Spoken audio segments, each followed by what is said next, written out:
My fiancé cheated with a married man, treated me like I was disposable, so I sent the proof to his wife, and what I discovered about their secret lives shocked everyone. Subscribe so you don't miss what's next. 3 months ago, I thought I had everything figured out.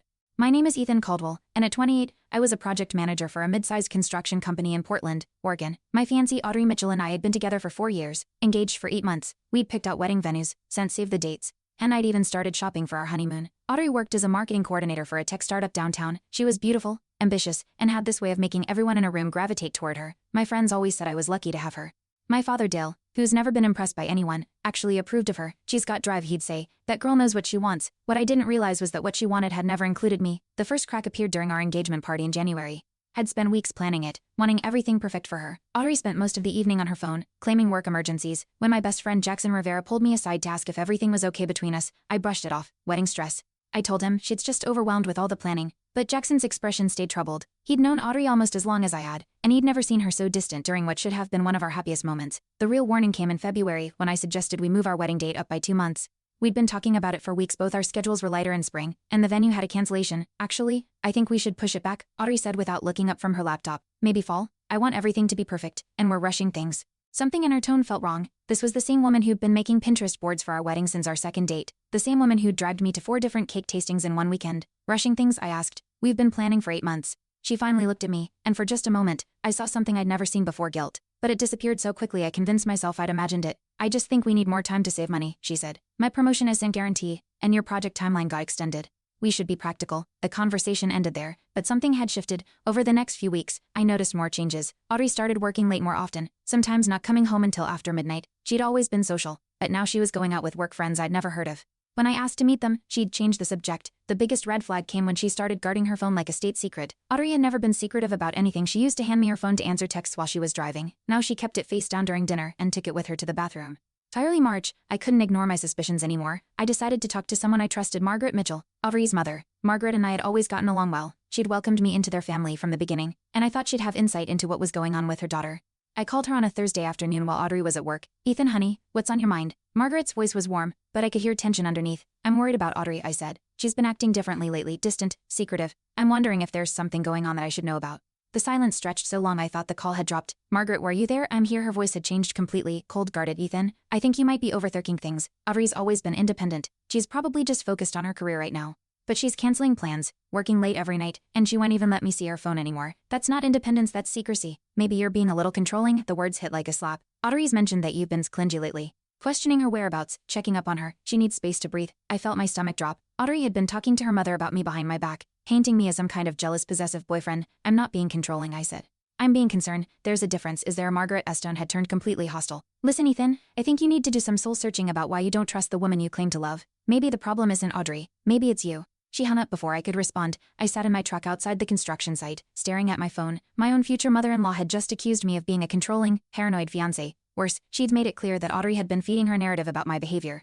The lesson hit hard. Audrey wasn't just hiding something from me. She was actively building a case against me with the people who mattered most. That night, I made a decision that would change everything. If Audrey was lying to me and turning her family against me, I needed to know the truth, not for revenge, not to catch her, but because I couldn't marry someone I didn't trust, and I couldn't trust someone who was systematically destroying my reputation. I started small. I began paying attention to patterns. When did she leave for work? When did she come home? What reasons did she give for being late? Within a week, I had my first solid lead. Audrey claimed she was working late on a new client presentation every Tuesday and Thursday, but when I drove past her office building on Thursday night at 8 p.m., the parking lot was nearly empty. Her car wasn't there. My hands shook as I took a photo of the empty lot. Either Audrey was lying about working late, or she was working somewhere else entirely. I decided to approach this logically. If Audrey was having an affair, there would be evidence, digital trails, receipts, changes in routine. I just had to be smart about finding it. The opportunity came the following weekend when Audrey's laptop wouldn't start. She asked to borrow mine while she worked on a freelance project. After she finished, I checked the browser history. What I found made me sick. Restaurant reservations at places we'd never been together. Google searches for how to know if you're ready to leave your fiancé. Most damning of all, a hotel booking confirmation for the previous Thursday, the same Thursday she'd claimed to be working late on presentations. I screenshot everything and saved it to a flash drive. This was real evidence, proof that my fiancé was not only lying to me but actively planning our breakup while letting me pay for wedding expenses. I decided to confront her directly, hoping she'd finally tell me the truth. Audrey, we need to talk, I said that Sunday morning. I placed the printed screenshots on our kitchen table. I found some things on my laptop after you used it. She looked at the evidence, and for a moment, I saw panic flash across her face. Then something else replaced it: cold calculation. You went through my browsing history. Her voice was icy. You actually spy on me. I wasn't spying. I was checking what happened to my computer after you. This is exactly what I'm talking about. She grabbed the screenshots and tore them in half. This paranoid, controlling behavior. You're checking up on me, monitoring my internet usage, probably tracking my location next. Audrey, the show you've been lying about working late. You booked a hotel room and didn't tell me. How is wanting an explanation controlling? Because you went behind my back instead of trusting me. She was yelling now, and I realized the neighbors could probably hear every word. You violated my privacy because you can't handle that I have a life outside of this relationship. What life? What hotel room? Just explain. I don't owe you explanations for every minute of my day. She threw the torn papers at me, and I'm not going to be interrogated in my own home by someone who clearly doesn't respect me or trust me. She stormed out, slamming the door so hard the windows rattled. I sat alone in our kitchen, surrounded by torn pieces of evidence, realizing I'd played this completely wrong. Instead of getting answers, I'd given Audrey ammunition to paint me as an invasive, paranoid partner. Worse, she's destroyed the only physical proof I had. The lesson was brutal. Having evidence means nothing if you can't present it properly, and Audrey was much better at controlling narratives than I was. Over the next 2 weeks, I became someone I didn't recognize. I started tracking Audrey's movements, not to catch her in a lie, but to protect myself from whatever she was planning. If she was preparing to leave me, while sticking me with wedding expenses and a lease I couldn't afford alone, I needed to know. I installed a Gibbs tracker on my own phone and shared my location with her, then asked her to do the same for safety. She refused, claiming it was more controlling behavior. But I'd learned to be smarter. Instead of confronting her directly, I started verifying her stories independently. When she said she was working late, I'd call her office's main line. When she claimed to be out with work friends, I'd check their social media. The pattern became clear quickly. Every Tuesday and Thursday, Audrey disappeared for 4 to 6 hours. She wasn't at work, she wasn't with the friends she named, she was somewhere else entirely, doing something she couldn't tell me about. The breakthrough came when I followed her car one Thursday evening, staying far enough back to avoid detection. She drove to an upscale neighborhood across town and parked outside a modern townhouse. A man emerged from the front door, tall, well-dressed, around 40 years old. He got into Audrey's car, and they drove off together. I wrote down the address and ran the license plate through a public records search. The house belonged to Brad Hamilton, 42 years old, married, senior executive at a Fortune 500 company downtown. My fiancé was having an affair with a married man. Armed with this information, I decided to approach someone who might help me understand the situation. Belle Thompson, Audrey's longtime friend and former coworker. Belle had always been friendly to me, and I thought she might know something about what Audrey was going through. I met Belle for coffee on a Saturday afternoon, choosing a quiet cafe where we could talk privately. Belle, I need to ask you something, and I hope you'll be honest with me, I said after we'd ordered. Is Audrey seeing someone else? Belle's face went white.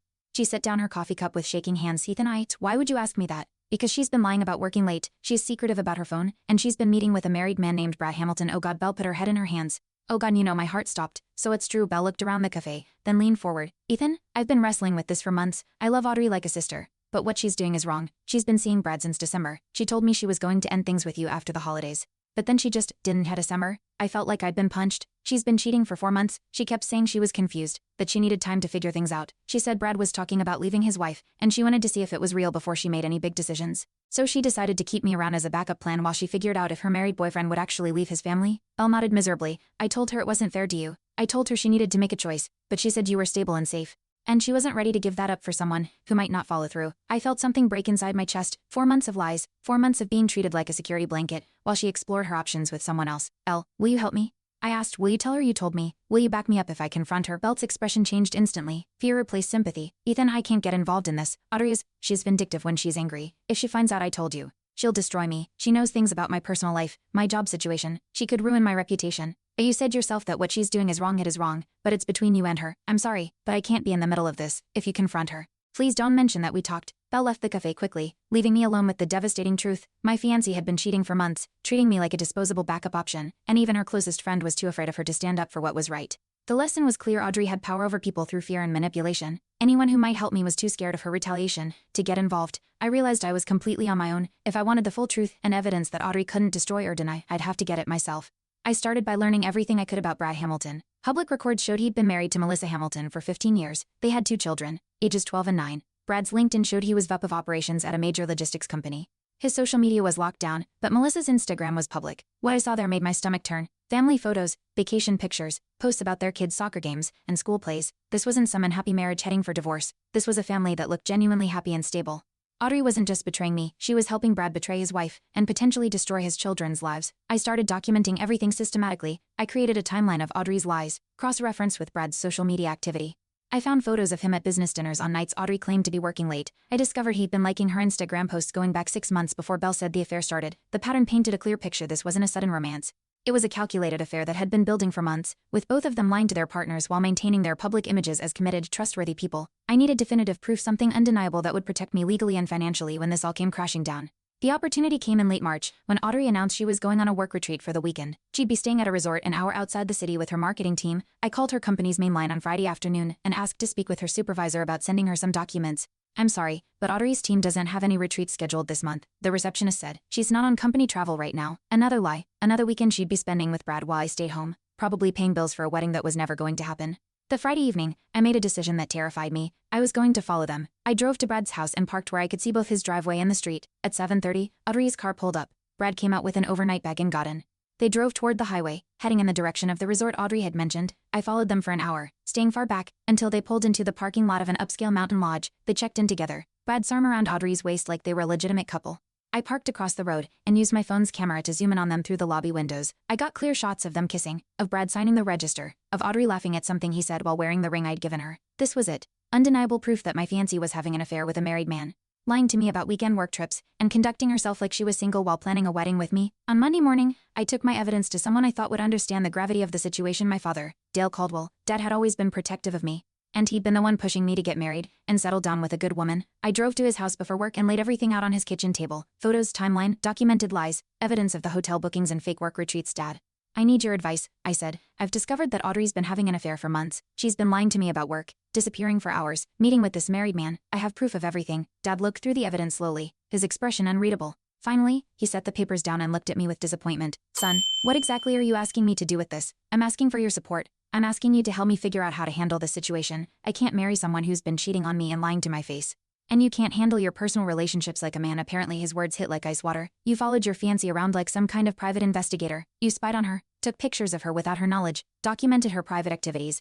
I documented her lies. I documented her affair. You stalked her, Ethan. This is not how a mature man handles relationship problems. This is how an insecure, controlling person handles them." I felt my world tilting. She's been cheating on me for 4 months. She's planning to leave me while letting me pay for a wedding. How is gathering evidence of her lies controlling? Because instead of having an honest conversation with her about your concerns, you turned into a detective. Instead of trusting your partner, or ending the relationship if you couldn't trust her, you violated her privacy. Dad gathered up the photos and handed them back to me. "Son, I'm disappointed in you. Audrey deserves better than this paranoid behavior." "Dad, she's having an affair with a married man. She's destroying his family while lying to me. How are you taking her side?" "I'm not taking anyone's side. I'm telling you that this surveillance behavior is not normal or healthy. If you can't trust Audrey, break up with her. But don't turn into some kind of obsessed stalker." He walked me to the door, his disgust obvious. "I suggest you think long and hard about the kind of man you want to be, Ethan, and maybe consider couples counseling before you completely destroy this relationship with your paranoia." I drove to work in a daze. My own father had looked at clear evidence of my fiancé's affair and concluded that I was the problem. Worse, he'd used the same words Audrey had: controlling, paranoid, stalker. The lesson was devastating. Even people who loved me would side with Audrey if she controlled the narrative well enough. My own family saw me as the villain in this situation, sitting in my truck outside the construction site. I realized I'd been approaching this all wrong. I'd been trying to get people to see Audrey's betrayal, but what I should have been doing was protecting the other victims. Melissa Hamilton had no idea her husband was having an affair. She was posting happy family photos on Instagram, while her husband was booking hotel rooms with my fiancé. She deserved to know the truth, not because I wanted revenge on Audrey, but because she had the right to make informed decisions about her marriage and her children's future. I also realized that Audrey and Brad's affair wasn't just morally wrong, it was potentially illegal. If Brad was using company resources for his affair, company credit cards, claiming personal travel as business expenses, that was fraud. If he was meeting Audrey during work hours while claiming to be working, that was theft of company time. I needed to approach this like the project manager I was, systematically, with clear documentation, focusing on protecting innocent people rather than punishing guilty ones. I spent the next week building a comprehensive case file. I organized all my evidence chronologically, created a clear timeline of events, and documented every lie Audrey had told me. But instead of focusing on my personal betrayal, I focused on the impact on others. Melissa Hamilton was being deceived about her husband's fidelity and potentially her family's financial security. Brad's children were at risk of their family being destroyed. Brad's employer was potentially being defrauded if he was using company resources for his affair. I also did deeper research into Brad's background and discovered something that changed everything. This wasn't his first affair. Public records showed he'd been named in a divorce proceeding 3 years earlier as the other party in an affair with a coworker.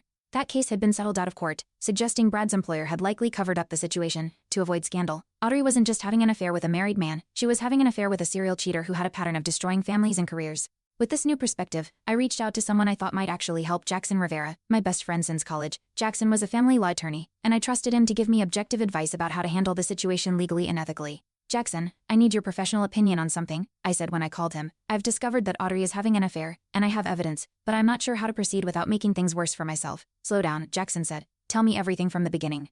I walked him through the entire situation, from Audrey's changed behavior to Margaret's dismissal, to my father's reaction. I sent him copies of all my evidence and explained my concerns about Melissa Hamilton and Brad's pattern of affairs. Jackson was quiet for a long time after I finished. Ethan, I'm going to be completely honest with you, he said finally. You're right about the affair, and you're right that Melissa deserves to know, but you've also put yourself in a potentially dangerous legal position with all the surveillance and documentation. What do you mean? I mean that if Audrey wants to claim harassment or stalking, she has some evidence to support that claim. You followed her, photographed her without consent, tracked her movements, in the wrong hands. That could be spun as obsessive behavior. My heart sank. So I can't use any of this evidence. I didn't say that. I said you need to be careful about how you use it. If you go to Melissa Hamilton with this information, you need to focus on protecting her, not punishing Audrey, and you need to be prepared for Audrey to retaliate. How do I protect myself? First, stop all surveillance activities immediately. No more following, no more tracking, no more investigation. Second, document any threats or harassment from Audrey after you reveal the affair. Third, be prepared to end this relationship completely and permanently. Jackson helped me craft a plan. I would approach Melissa Hamilton directly, provide her with evidence of her husband's affair, and let her decide how to handle the situation. I would simultaneously end my relationship with Audrey, using the evidence to protect myself from false claims about my behavior. The goal is to give Melissa the information she needs to protect herself and her children, Jackson explained. Everything else is secondary. I spent 2 days preparing for the most difficult conversation of my life. I organized all my evidence into a clear, chronological presentation. I wrote out what I wanted to say to make sure I stayed focused on protecting Melissa, rather than attacking Brad or Audrey. On Wednesday evening, I drove to Melissa Hamilton's house. My hands were shaking as I rang the doorbell. But I knew this was the right thing to do. Melissa answered the door herself, attractive woman in her late 30s, with kind eyes and a warm smile. Mrs. Hamilton, my name is Ethan Caldwell. I'm sorry to bother you at home, but I have some information about your husband that I think you need to know. Her smile faded instantly. What kind of information? The kind that's better discussed privately. May I come in? She led me to her living room, and I could hear children playing upstairs. Family photos covered every surface. Brad and Melissa at their wedding. Family vacations, the kids at various ages. This was a real family with real lives that were about to be shattered. Mrs. Hamilton, I'm engaged to a woman named Audrey Mitchell. Over the past few months, I've discovered that she's been having an affair with your husband. Melissa went very still. That's a serious accusation. I know, and I wouldn't make it without proof. I handed her a folder containing copies of all my evidence. I've documented their meetings, their hotel stays, their communications. I'm not here to cause trouble for your family. I'm here because I believe you deserve to know the truth about what's happening. Melissa opened the folder and looked through the evidence slowly. I watched her face change as she processed each piece: the hotel receipts, the restaurant reservations, the photos of them together at the mountain lodge. How long? She asked quietly. At least 4 months, possibly longer. She set the folder down and stared at the family photos on her mantle. I knew something was wrong. He's been working late more often, taking weekend business trips, being secretive about his phone. I asked him about it, and he made me feel like I was being paranoid. You weren't being paranoid. You were being lied to. Why are you telling me this? She asked. Why get involved? Because I believe you have the right to make informed decisions about your marriage and your children's future. And because Brad isn't just cheating on you, he's convincing my fiancée that he's going to leave you for her. She's making decisions about our relationship based on promises he's making about yours. Melissa was quiet for a long time, looking through the evidence again. What do you want me to do with this information? She asked finally. Whatever you think is best for you and your children. I'm not asking you to confront him or leave him or do anything specific. I just thought you deserved to know the truth. Does your fiancée know you're here? No, and she's not going to be my fiancée much longer. Melissa walked me to the door. Thank you for telling me, she said. I know this couldn't have been easy. I'm sorry for being the one to bring you this news. I'm not, she said firmly. I'm grateful someone finally told me the truth. The next evening, I waited for Audrey in our living room. She came home late, as usual, claiming she'd been working on a client presentation. Audrey, we need to talk, I said. Please sit down. Something in my tone must have warned her, because her whole demeanor changed. The casual, dismissive attitude she'd been showing me for months disappeared, replaced by wariness. What's this about? It's about Brad Hamilton. Her face went white. She sat down slowly, not taking her eyes off me. I know about the affair, I continued. I know you've been lying to me for months. I know about the hotel rooms, the fake work retreats, all of it. Ethan, I can explain. No, you can't. There's no explanation for 4 months of lies. There's no explanation for planning a wedding with me while having an affair with a married man. There's no explanation for making me feel paranoid and controlling when I was actually just noticing that you were cheating. Audrey's shock was rapidly turning to anger. You've been spying on me again, haven't you? Following me, taking pictures, violating my privacy. I've been protecting myself from someone who is systematically lying to me and destroying my reputation with our friends and family. How dare you? How dare I what? How dare I figure out that you were cheating? How dare I document your lies? How dare I refuse to be your backup plan while you figured out if your married boyfriend would actually leave his wife? The last part hit home. Audrey's anger faltered, replaced by something that looked almost like guilt. It's not what you think, she said quietly. Then tell me what it is. She was quiet for a long time, staring at her hands. When she finally looked up, I saw tears in her eyes, but they looked calculated rather than genuine. I was confused, she said. I love you, Ethan, but I wasn't sure if we were right for each other long term. Brad made me feel different, more alive. I thought if I explored those feelings, I could figure out what I really wanted. So you decided to keep me around as a safety net while you figured it out. I was trying to make the right decision for both of us. The right decision would have been to break up with me before you started sleeping with someone else. The right decision would have been to be honest, instead of making me feel crazy for noticing your lies. Audrey's tears were flowing freely now. I know I handled it wrong, but I was scared. I didn't want to hurt you, and I didn't want to make a mistake I couldn't take back. You were scared of hurting me, so you decided to cheat on me for 4 months instead. I was going to tell you. I was going to end things with Brad and focus on us, or I was going to end things with you and see where things went with him. I just needed more time. How much more time? We're supposed to get married in 3 months. I know I was going to make a decision before then. I stood up, feeling suddenly exhausted. You don't get to make that decision anymore, Audrey. I'm making it for both of us. We're done. Her tears stopped instantly. Ethan, wait, we can work through this. Couples survive affairs all the time. We can go to counseling. Start over. No, we can't, because this wasn't just an affair. This was 4 months of systematic lies, manipulation, and emotional abuse. You made me question my own sanity. You turned your mother against me. You convinced my father that I was paranoid and controlling. You destroyed my sense of reality to cover up your betrayal. I never meant for it to go that far, but you let it go that far. You chose to protect your affair, instead of protecting our relationship, or my mental health. I headed toward the bedroom to pack some clothes.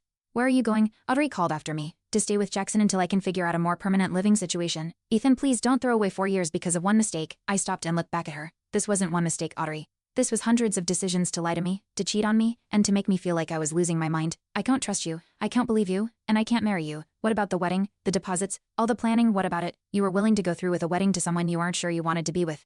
I'm not. I packed a bag and headed for the door. Audrey was crying again, but I couldn't tell if it was genuine grief or just frustration that her plan had been discovered. I hope Brad was worth it, I said as I left. The next few days were chaos. Audrey called and texted constantly, alternating between apologies, anger, and attempts at manipulation. She showed up at my job site twice, demanding to talk. She called Jackson's office claiming I was harassing her, but the most telling response came from her social circle. Within 48 hours of our breakup, Audrey had crafted a narrative that painted me as a controlling, paranoid partner who had invaded her privacy and driven her way with my jealous behavior. Margaret Mitchell left me a voicemail saying she was disappointed but not surprised that I had sabotaged such a good relationship with my trust issues. Several of Audrey's friends blocked me on social media. 2 people I considered friends took Audrey's side without ever asking for my version of events, but I also got some surprising support. Belle Thompson reached out to apologize for not supporting me earlier and offered to be a witness if I needed one. A few mutual friends, who had always seemed closer to Audrey than to me, privately reached out to say they'd suspected something was wrong and were sorry they hadn't said anything. The real vindication came from an unexpected source, Melissa Hamilton. She called me on Friday evening, 3 days after I'd told her about the affair. Ethan, I wanted to thank you again for telling me the truth, she said. And I wanted you to know that I confronted Brad. How did that go? He denied everything at first. Said you were. Thanks for watching. Hit subscribe to check out more stories on my channel.